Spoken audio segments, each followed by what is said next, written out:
Bonsoir, chers spectateurs.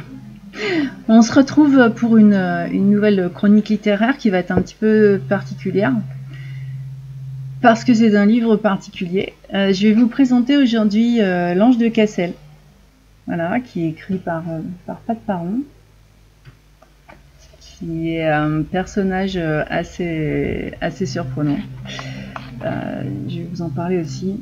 Alors, tout d'abord, je pense qu'on va reparler plus tard de ce livre, parce que je l'ai lu avec vraiment beaucoup de plaisir une première fois, donc c'était une première lecture. Et c'est un livre qu'on lit comme ça, les pages elles défilent, c'est vraiment une lecture très agréable. On a une plume vraiment fluide, vraiment... c'est vraiment un ruisseau, c'est super sympa. Alors en plus le thème est agréable. Par contre, quand j'ai terminé ma lecture et lu aussi un autre essai derrière, ben j'ai pas mal de questions qui me sont revenues, que j'aurais vraiment besoin de développer. Et comme je dois rendre cette chronique, eh ben, je ne peux pas le faire aujourd'hui. Par contre, je vous invite au groupe de lecture qui se déroule chaque dernier samedi du mois. La première a eu lieu hier et c'était vraiment très sympa. On a eu quelques soucis de connexion. Je suis désolée, j'ai rétabli le problème normalement, mais je ferai un essai avant avant le prochain groupe de lecture. Et justement, j'aimerais, pour ceux qui l'ont lu et ou pas lu d'ailleurs, et qui ont des questions, et si l'auteur pouvait participer, c'est vrai que ce serait sympa, parce qu'on pourrait refaire, poser des questions et vraiment enrichir le travail, vraiment non pas de chronique forcément, mais d'intérêt de ce livre. C'est vraiment, il est surprenant. Donc je vais essayer de vous en parler sans vous raconter ce qui se passe dedans, et ça c'est vraiment pas facile du tout. Parce que déjà c'est de l'histoire, alors l'histoire on la connaît. Et puis pour le côté un peu conté dans cette histoire, c'est pareil, c'est pas forcément évident, parce que si je vous raconte quelque part ce que vous allez découvrir, je vois plus après l'intérêt de lire le livre, à part toutes les questions que je vais développer derrière, mais c'est dans mon avis. Donc ce livre est très récent. C'est un petit par la taille, mais il y a 202 pages, parce que comme on me demande souvent le nombre de pages, et c'est un auteur qui est auto-édité. Je présente énormément, d'ailleurs surtout et principalement des auteurs indépendant sur ces chroniques, parce que on y découvre vraiment une richesse culturelle et beaucoup de différences dans les écritures. Ça permet vraiment de varier les goûts et d'enrichir notre propre culture personnelle en découvrant vraiment la personne derrière le roman. Puisque effectivement, moi j'aimais beaucoup aller dans les petits salons, vraiment les petits trucs locaux où les auteurs viennent présenter leurs livres, le vendre leurs livres. Moi j'aime bien discuter avec eux, poser des questions. Moi j'achète le bouquin s'il me plaît. Et souvent, j'ai envie de découvrir le livre parce que j'ai discuté avec l'auteur. Là, ça se passe un peu différemment en ce moment, puisque ça se fait en ligne et j'ai pas la personne de visu, puisque toutes les manifestations culturelles sont supprimées. Ça se passe un peu différemment. Et pour un livre comme ça, j'aurais vraiment eu besoin d'avoir une discussion un petit peu plus longue que l'auteur. Dans la chronique qui est sur le blog, j'ai posé quelques questions à l'auteur. J'ai fait une mini-interview, je vous invite à aller la découvrir. Elle sera publiée ce lundi matin tôt, donc vous pourrez la lire tout de suite. J'ai préféré faire une mini-interview pour que vous découvriez un petit peu son inspiration, pourquoi il a écrit ce livre, dans quelles conditions, plutôt que de dévoiler l'histoire. Par contre, je vais quand même, vous faire un petit quelque chose pour que vous ayez une idée de ce qu'il y a un peu dedans. Alors c'est à la fois religieux, historique, philosophique et très humoristique. Donc, vous voyez, j'ai dit c'était un petit bouquin comme ça. Il y a vraiment beaucoup de richesse à l'intérieur. C'est une alternance de récits historiques et de conversations avec Dieu. Oui. Nous avons un esprit rebelle qui a des discussions avec Dieu et qui estime que Dieu ne fait pas, enfin voilà, qu'il a un peu loupé la création de l'homme, qui se démerde assez mal dans ce qu'il fait de ces petites créatures. Et cet esprit rebelle essaye de lui... Enfin, pas essaye, le fait.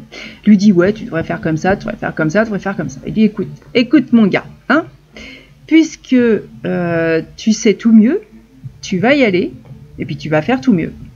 Parce que Dieu, dans ses conversations, est un Dieu bienveillant, avec beaucoup d'humour et réactif. Donc on le voit pas comme Dieu en fait, on le voit comme un homme avec cette fonction.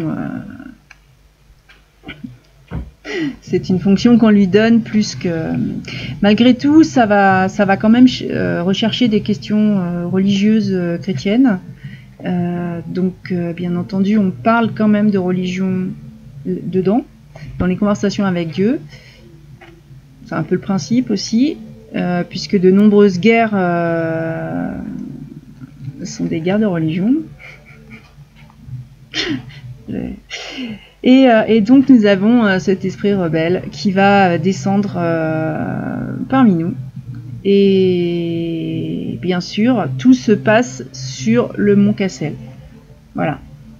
Donc pourquoi l'ange de Cassel? Parce que à chaque fois que cet esprit va venir s'incarner dans un personnage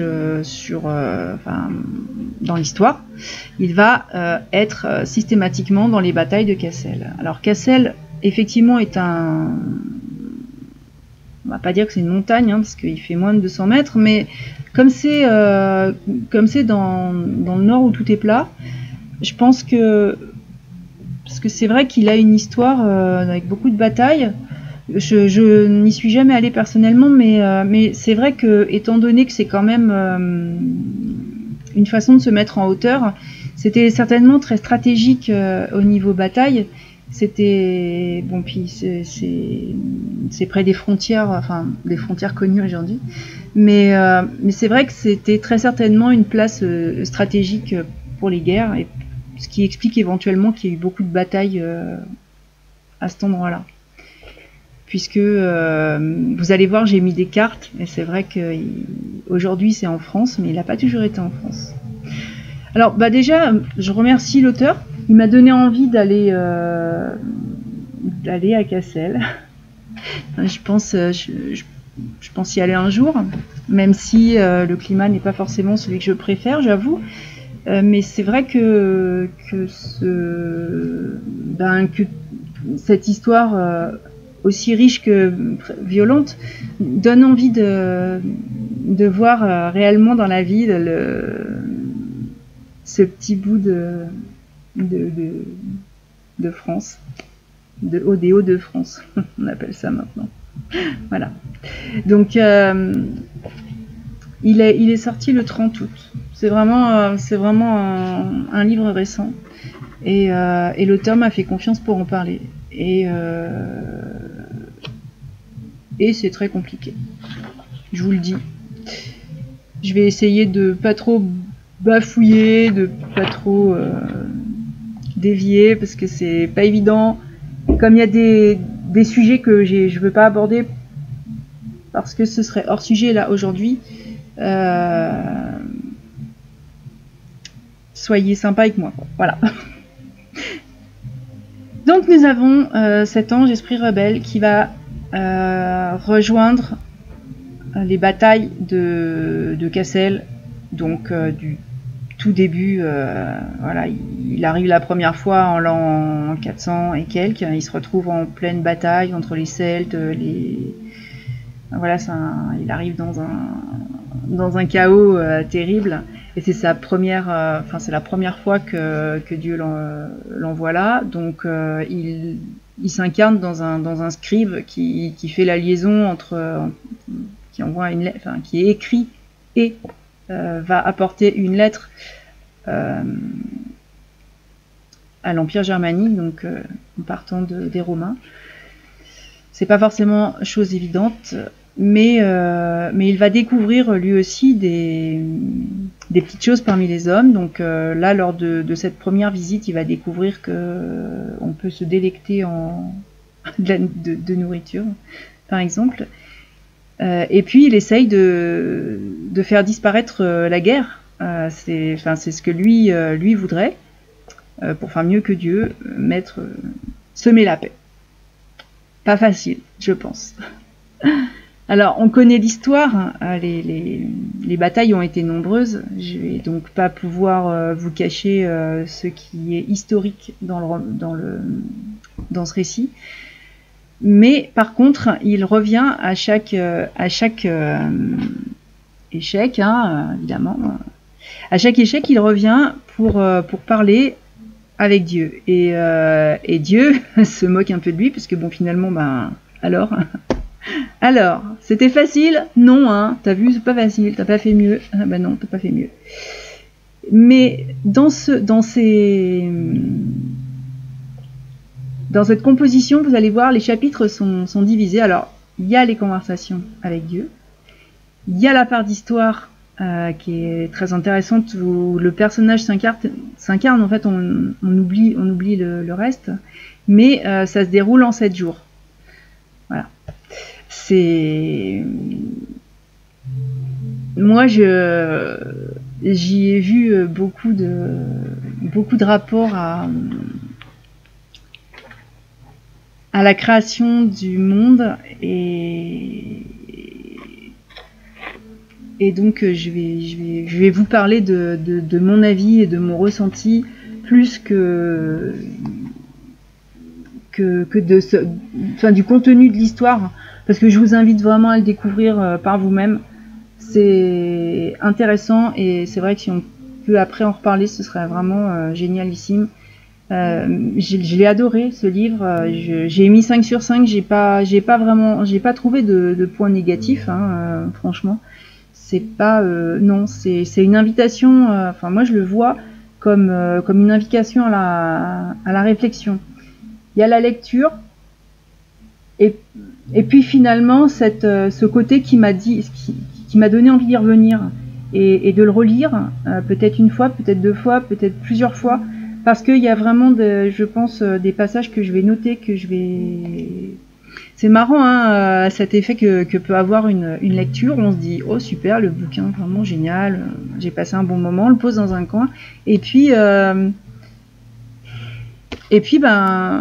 se dit qu'une lecture est pas suffisante, et qu'il y a la lecture plaisir, et ensuite la lecture vraiment sur l'aspect philosophique. Philosophique, et toutes les questions dont je vais parler maintenant. Alors déjà, c'est vrai que on démarre un lundi, et l'histoire s'arrête le dimanche, le livre, en tout cas, le récit s'arrête le dimanche. C'est vrai que moi j'y ai vu vraiment, parce que Dieu a créé, selon les Écritures, l'univers en 7 jours. Il s'est reposé le 7e jour. Mais c'est vrai que ça interroge, finalement. Est-ce que ce personnage a juste le même temps, enfin, peut-être que pour Dieu, le temps n'a aucun intérêt, mais pour nous, c'est quand même une donnée universelle et invariable, mais il va se retrouver avec ce même temps, les 7 jours, pour faire ce que Dieu n'a pas réussi à faire finalement. Voilà. Alors, peut-être que c'est ça, peut-être que c'est pas ça, mais en tout cas, enfin, moi je l'ai ressenti vraiment comme ça. Et du coup, en fin de lecture, parce que je crois que j'ai dû le réaliser en fin de lecture, d'ailleurs la table des matières est mise en fin. Peut-être une raison à ça. Je me suis dit, tiens, c'est curieux, donc je suis revenue dès le départ sur le début du livre, pour me demander si c'était moi ou non, mais non. Donc c'est bien ça. Alors dans les discussions avec Dieu, l'ange en lui-même pose déjà beaucoup de questions à Dieu sur ce qui se passe dans l'humanité, la souffrance, les guerres, tout ce qui selon lui ne devrait pas exister, ne devrait pas être là.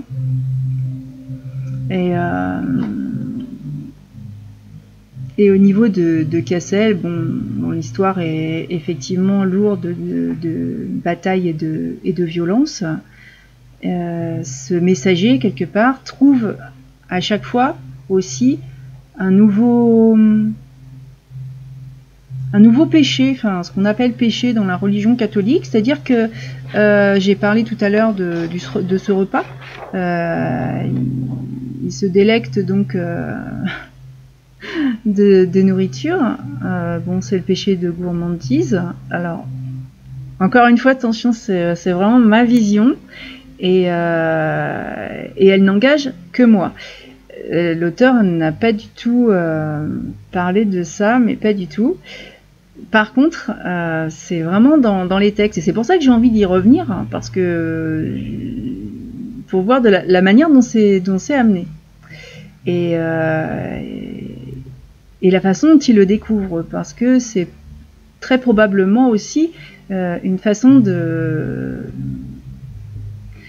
nous regarder nous-mêmes en face à face par rapport à ce que fait ce messager. Alors j'y ai trouvé à chaque chapitre, donc à chaque période différente, personnage différent, j'y ai trouvé l'un des 7 péchés. Et c'est pour ça que je vais relire chaque chapitre pour voir un petit peu comment c'est amené. Très certainement et très honnêtement, c'est quelque chose qui s'est semé quand je l'ai lu la première fois, puis qui a éclos après au niveau de ma réflexion personnelle.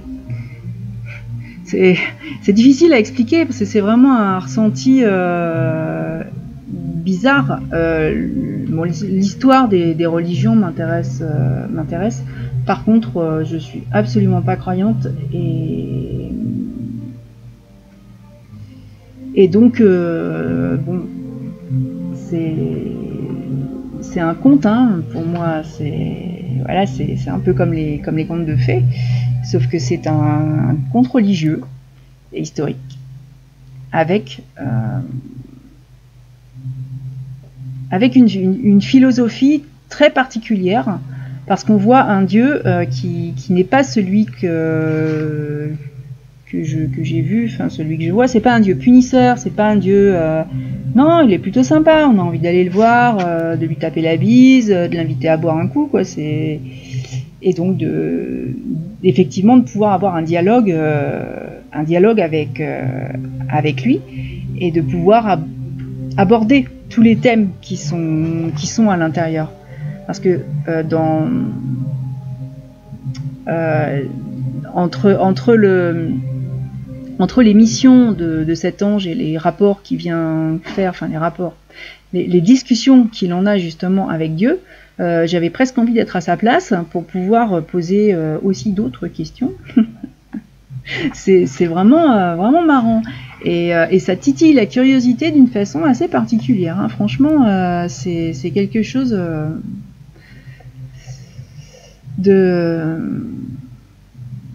Alors, si vraiment c'est voulu, la plume est génialissime parce que on va au-delà d'un simple récit. Je sais pas. Alors, c'est pour ça, c'est vrai que j'aimerais bien avoir une discussion avec aussi des personnes qui sont croyantes, parce qu'on a toujours un point de vue qui va être différent du mien.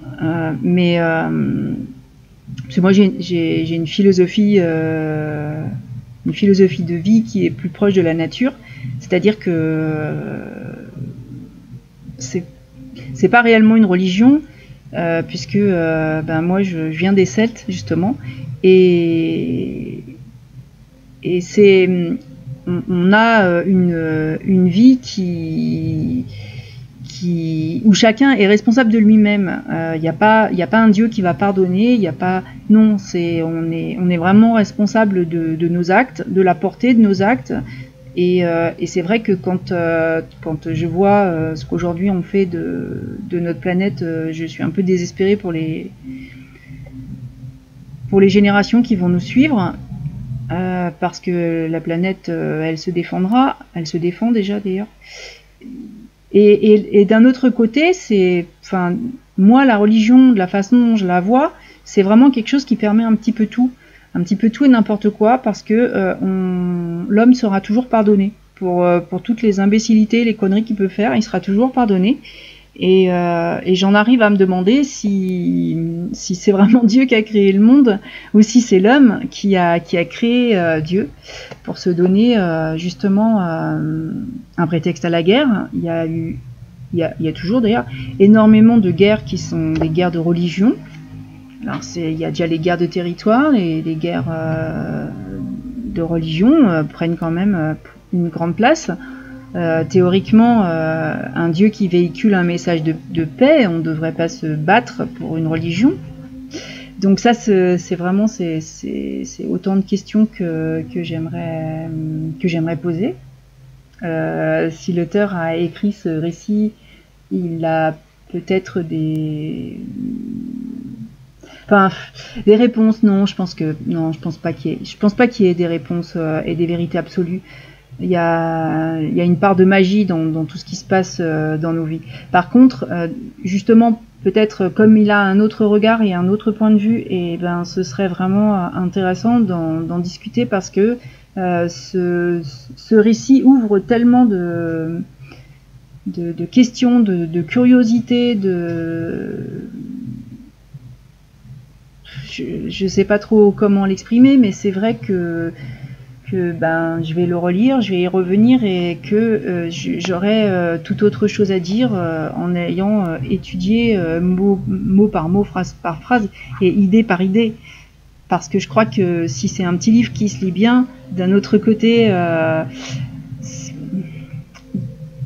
il y a autre chose. Voilà, autre chose, mais j'arrive pas à trouver le nom de cette autre chose. Pour l'instant. Il va donc y avoir de ma part une relecture. Et c'est peut-être ce qui fait tout l'intérêt du livre d'ailleurs, de pouvoir avoir un premier passage de lecture très plaisante, et de revenir se cultiver sur un petit point de notre histoire, sur ce petit bout cette petite excroissance au milieu d'un pays assez plat. Et bon, donc la porte est ouverte, il y a les groupes de lecture, et franchement, j'espère avoir l'occasion d'en reparler et de l'avoir relu d'ici fin février. Je pense que tout le monde peut lire ce livre parce que il a un intérêt historique réel et culturel, vraiment. Après, bon, pour tous ceux qui aiment l'histoire en général, parce que ça apporte quelque chose, et puis bah, je pense que ça ouvre aussi certainement à d'autres lectures sur Cassel, parce que ça donne envie de découvrir. Donc voilà. Déjà, c'est une lecture qui va forcément amuser le lecteur. Je ne pense pas que je suis la seule à avoir beaucoup rigolé. Justement parce que on voit des préoccupations peut-être humaines là où on les attend pas, c'est-à-dire dans la religion. On les voit pas comme ça. Enfin, moi, je les vois toujours au-dessus de tout le monde et vraiment pas dans cette philosophie à se poser des questions sur le tout pour le rien. Et là, il y a un personnage qui est incarné et qui pose justement ces fameuses questions et où le dieu a une façon de répondre assez spéciale. Là. Je veux dire, c'est quelque part, il y a pas beaucoup de pages, mais il y a quand même un gros travail, je pense, de recherche dans ce livre. Alors pour tous ceux qui ont envie de se cultiver un peu, sans forcément potasser des bouquins d'histoire un peu chiants, ça c'est chouette. Voilà. Si on me raconte l'histoire par toute cette façon-là, ça va être vraiment sympa. Et bon, il est facile à lire, hein. C'est vrai que ça se lit tout seul. Hein. On tourne les pages. Comme je l'ai dit en première lecture, voilà, c'est facile à lire parce que c'est une histoire qui embarque. C'est original, vraiment. C'est fantaisiste. Voilà, c'est réfléchir sans se prendre la tête. C'est un peu, c'est le bonheur absolu quelque part. Voilà, on sent tout ce qu'il peut y avoir de fantaisie, d'humour, de plaisir, c'est vraiment c'est ce que j'appelle la psychologie positive. C'est une vie aussi quotidienne et peut-être aussi une invitation à changer notre regard sur la société et sur ce qui se passe autour de nous. À regarder l'autre d'une autre façon, à s'auto... Oui, c'est ça, je veux pas employer le terme de développement personnel, parce que vraiment ça casse tout, mais c'est vrai que c'est un peu une invitation à réfléchir sur nous-mêmes, voilà, et à écrire aussi, peut-être, à se retrouver à certains moments dans tout ce qu'on peut faire. Nous sommes des imparfaits, et vraiment ce Dieu qui nous regarde évoluer et autant on dit qu'il nous a créés, mais il nous regarde comme ça, en nous laissant notre libre arbitre et en regardant ce qu'on va en faire, et quelque part, moi je me dis, si quelqu'un vraiment nous regarde et voit ce qu'on fait des choses, il pourrait être vraiment archi déçu. C'est un peu mon regard aujourd'hui. Mais vous allez voir que c'est pas du tout de cette façon. Il y a pas de jugement intempestif. Il y a pas de non. C'est vraiment quelque chose de beau et que je recommande. Voilà. J'espère ne pas en avoir trop dit. C'est très très facile en avançant de spolier l'histoire et du coup d'enlever un intérêt à ce livre qui mérite vraiment d'être découvert et lu. On va s'arrêter là. Je vais vous présenter les prochains thèmes qui n'ont rien à voir, parce que donc, alors j'ai finalement fait ami avec le petit récit que j'ai, qui est fort étonnant.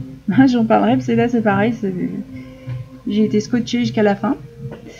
Bon, alors, Là, rien que la couverture, on sait que le bouquin il est écrit pour moi, ou alors la couverture est trompeuse, mais en fait non, pas du tout. C'est pareil, j'adore cette lecture. Voilà, hein, c'est déjà, ça n'a rien à voir avec ce que j'ai lu jusque-là, mais c'est aussi une très belle découverte. Après, je suis embêtée parce que normalement il y aura une chronique, mais je n'ai pas reçu le livre. Donc je sais pas trop comment je vais m'organiser. On va voir ça. Et puis, un jour sur 3, là où le sujet est